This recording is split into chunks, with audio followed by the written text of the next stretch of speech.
जारी ऑपरेशन कागज और ये आंखें खोल देने वाला खुलासा बिहार से जो सामने आया है, न्यूज 24 आपको दिखा रहा है।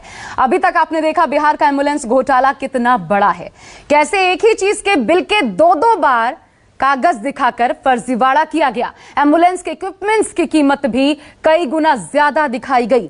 जिस एम्बुलेंस की कीमत 7 लाख रुपए है, उसको तिगुने चौगुने रेट पर 21,84,000 का बिल 7 लाख के बिल को बना दिया गया। और अब इस घोटाले का दूसरा अध्याय भी देखिए। एम्बुलेंस के बिल से ही घोटाले का पर्दाफाश हुआ है। बिल में एक ही चीज की दो बार बिलिंग दिखाकर करीब 22 लाख का बिल बनाया गया। कई गुना ज्यादा दाम पर एम्बुलेंस के इक्विपमेंट्स खरीदे गए। बड़ी बात तो यह भी है कि एक प्रशासनिक अधिकारी के साइन से एम्बुलेंस की खरीद हुई। डीपीओ, डिस्ट्रिक्ट प्लानिंग ऑफिसर जो होते हैं, मात्र उनकी साइन, उनका हस्ताक्षर और ये खरीद हो गई। लेकिन सबसे अहम मुद्दा तो ये है कि सीएम नीतीश के आदेश को खुलेआम तोड़ा गया। एम्बुलेंस को सरकारी पोर्टल की बजाय प्राइवेट कंपनी से खरीदा गया। अब देखिए कि एम्बुलेंस की खरीद में कैसे सरकारी ऑर्डर जो होता है उसको ताक पर रखा गया, उसकी धज्जियां उड़ाई गई। कैसे एक खास कंपनी को एम्बुलेंस का टेंडर दिया गया। और गौर से इस रिपोर्ट को देखिए, समझिए इस खेल का ताना बाना आखिर बुना कैसे गया।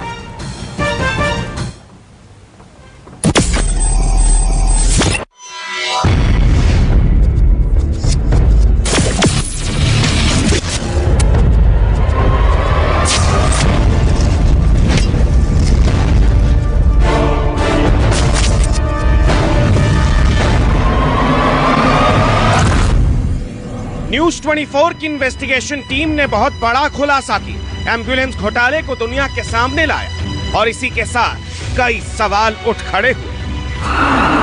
सबसे पहला सवाल, एक एम्बुलेंस के लिए 21,84,000 रुपए क्यों दिए गए? दूसरा सवाल, एम्बुलेंस को प्राइवेट फर्म से क्यों खरीदा गया? और सबसे अहम सवाल, डीपीओ ने सरकारी ऑर्डर का पालन क्यों नहीं किया? सबसे पहले आपको वो सरकारी ऑर्डर दिखाते हैं जिसका साफ साफ उल्लंघन किया गया। ये सरकारी ऑर्डर की कॉपी है। इसमें हिंदी में लिखा है, जो सामग्री जेम पोर्टल पर उपलब्ध है उन सभी चीजों की खरीद प्राथमिकता के आधार पर जेम पोर्टल से किया जाए। डीपीओ यानी डिस्ट्रिक्ट प्लानिंग ऑफिसर को जेम पोर्टल पर रजिस्टर होकर इसे खरीदना है। डीपीओ साहब ने इस ऑर्डर का पालन क्यों नहीं किया, इसका जवाब हमारे पास नहीं है। अगर किसी के पास जवाब है तो वो खुद डीपीओ है, दूसरा कोई नहीं। अब आपके जहन में सवाल उठ रहा होगा कि जिस जेम पोर्टल से बिहार सरकार एम्बुलेंस खरीदने का आदेश कर चुकी है वो आखिर है क्या? इसका जवाब हमारे पास है। जेम का मतलब है गवर्नमेंट ई मार्केट प्लेस। सरकारी अधिकारी यहां से सामान खरीद सकते हैं। इस पोर्टल से ऑक्सीजन गैस और मेडिकल इक्विपमेंट खरीदे जा सकते हैं। हैंडीक्राफ्ट भी यहां मिलता है। फर्नीचर की खरीद की जा सकती है। कंप्यूटर और हार्डवेयर खरीदा जा सकता है। कायदा यही कहता है कि जेम की वेबसाइट से ही डीपीओ सिवान को एम्बुलेंस खरीदनी थी, लेकिन डीपीओ साहब ने ऐसा नहीं किया। अगर किया होता तो जो एम्बुलेंस करीब 22 लाख में खरीदी गई है वो 8.5 लाख रुपए में मिल जाती। इसी हाल में, इसी कंडीशन में, ठीक इसी के जैसी ये घोटाला और बड़ा गड़बड़ झाला यहीं नहीं रुका। एक और खेल हुआ और इस खेल का खुलासा यहीं जेम की वेबसाइट से हुआ।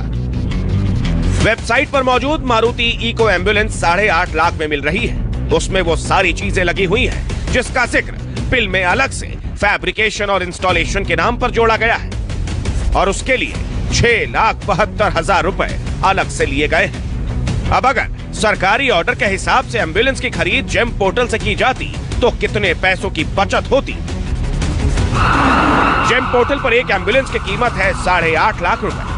बिल में एक एम्बुलेंस की कीमत दिखाई गई 21,84,000 रुपए, यानी एक एम्बुलेंस पर 13,34,000 का घोटाला हुआ। अगर जेम पोर्टल से 21 एम्बुलेंस सही दाम पर खरीदी जाती तो कुल कीमत 1,78,00,000 रुपए होती। लेकिन अगर 21 की 21 एम्बुलेंस जो खरीदी गई है वो इंद्राशन ट्रेडिंग कंपनी से 21,84,000 रुपए की खरीदी गई तो एम्बुलेंस के लिए भुगतान हुआ 4,58,00,000 रुपए। ऐसे में घोटाला पहुंच जाता है 2,80,00,000 रुपए का। यहाँ भी एक पेच है। यहाँ अधिकारी ये दलील दे सकते हैं कि जिस वक्त हमें एम्बुलेंस की जरूरत थी उस वक्त जेम पोर्टल पर एम्बुलेंस उपलब्ध नहीं थी। ऐसे में नियम यह कहता है कि अगर जेम पोर्टल पर वह उपलब्ध नहीं है तो फिर टेंडर जारी होगा। टेंडर में जो कंपनियां आएंगी उनका अलग अलग कोटेशन होगा और जिसका सबसे कम कोटेशन होगा उसको जांच पड़ताल के बाद टेंडर दे दिया जाएगा। लेकिन यहाँ भी डीपीओ साहब से कुछ सवाल है। क्या उस वक्त जेम पोर्टल पर एम्बुलेंस उपलब्ध नहीं थी? क्या टेंडर निकाला गया था? अगर निकाला गया था तो इंद्राशन ट्रेडिंग कंपनी को ही टेंडर क्यों दिया गया? अगर टेंडर दिया भी गया तो एक एम्बुलेंस के लिए 21,84,000 रुपए कैसे वाजिब है? यहां सवाल तो उन लोगों से भी है जिनके सौजन्य से यह एम्बुलेंस आई है, यानी एमएलसी टूनाजी पांडे, पूर्व विधायक रमेश सिंह कुशवाहा और पूर्व विधायक व्यास देव प्रसाद। क्योंकि इन्हीं के फंड से यह एम्बुलेंस खरीदा गया है। ऐसे में क्या इन्हें नहीं मालूम था कि एक एम्बुलेंस के लिए 21,84,000 रुपए दिए गए हैं? उसमें जो उपकरण लगे हैं उसके लिए बढ़ा चढ़ा कर बिल बनाया गया है।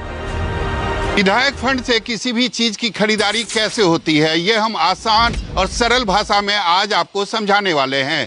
सबसे पहले विधायक जी अपने क्षेत्र के लिए जो भी चीज चाहिए, अगर किसी विधायक को एम्बुलेंस चाहिए अपने विधानसभा क्षेत्र के लिए तो उसकी खरीदारी वो कैसे करेंगे? सबसे पहले विधायक डीपीओ के पास एक अनुशंसा करते हुए लेटर लिखेंगे और डीपीओ उसके बाद एक कोटेशन जारी करेंगे कि एक एम्बुलेंस में इतना खर्चा होगा और उसके बाद जो राशि तय की जाएगी विधायक अपने फंड से उस राशि को रिलीज करेंगे और उसके बाद एक कमेटी बनाई जाएगी। चूंकि मामला एम्बुलेंस का है, स्वास्थ्य विभाग से संबंधित है, इसीलिए उस कमेटी में डिस्ट्रिक्ट सिविल सर्जन भी होंगे और उस कमेटी की देखरेख में एम्बुलेंस की खरीदारी होगी और उसके बाद यानी एम्बुलेंस खरीदने के बाद जब एम्बुलेंस की खरीदारी हो जाएगी उसके बाद उसी कमेटी की देखरेख में एम्बुलेंस का असेसमेंट किया जाएगा कि हमने जो एम्बुलेंस में चीजें मांगी थी, जो सुविधा मांगी थी, वह प्रॉपर है या नहीं, और उसके बाद यह पूरा प्रोसेस खत्म होगा। लेकिन जब हमने एमएलए एमएलसी से इस घोटाले के बारे में पूछा, जानने की कोशिश की, तो सुनिए उनका क्या कहना है। एम्बुलेंस आप किस सत्र में दिए थे? एम्बुलेंस पिछले ही सत्र में दिए थे, 2020 वाले में। 20 में दिए थे, मतलब चुनाव के जस्ट पहले। अच्छा, क्या क्या उसमें सुविधा उपलब्ध थी और कितना फंड आपने रिलीज किया था? 2 था कि 1 था आपका? अब देखिए कितना फंड कटा है सब डीपीओ बताएंगे, हमको तो सिर्फ अनुशंसा करना था, है ना। अनुशंसा में मतलब ये नहीं होता है कि आप इतना पैसा ना चाहिए, वो सब पैसा नहीं नोट होता है ना। हाँ हाँ, उसमें ये है कि भाई मेरे विधायक निधि से 2 एम्बुलेंस, है ना, मेरे विधानसभा क्षेत्र के लिए किया जाए, बस इतना ही होता है ना। अच्छा अच्छा। अब कौन एम्बुलेंस होगा, क्या होगा, उसका रेट क्या होगा, वो तो विभाग तय करता है, वही लोग परचेज करते हैं, उसमें हम लोग का कोई रोल नहीं रहता है ना। हाँ हाँ, उसमें कोई रोल नहीं होता। हम लोग के फंड से कट जाती है जितना परचेज होता है। कटी है इसकी जानकारी नहीं मिलती है, कितनी कटी ना मिलती है तो हम लोग लिए नहीं, विधानसभा हम चुनाव नहीं लड़े, छोड़ दिए अपना, है ना। हाँ, तो और हमारा 3 करोड़ जो था उसी हिसाब से आदमी लिख दिया था। मान लो हम एम्बुलेंस लिखिए दिए 20 लाख का, है ना, या 25 लाख का या 30 लाख का जो हो, लेकिन एग्जैक्ट कितना में खरीदा जाएगा वो तो पदाधिकारी जानेंगे, है ना, किस उसकी क्वालिटी क्या है, कौन एम्बुलेंस है नहीं है ना। हालांकि वो तो अब कैसे कैसे ये लोग किया, हम भी तो न्यूज सुन रहे हैं कि उसमें कुछ गड़बड़ी हुई है, बढ़िया नहीं है, क्या है ना। नहीं, उसमें ये है ना सर, जांच होनी चाहिए ना, आपको लगता है ना कि जांच होनी चाहिए? हाँ बिल्कुल बिल्कुल। ऐसे में जांच तो बनती है, सवाल उठने भी लाजमी है, बस वो लोग अपना अपना जवाब तैयार रखें जो इस गड़बड़ झाले में शामिल है। सिवान से आकाश कुमार के साथ ब्यूरो रिपोर्ट, न्यूज़ 24।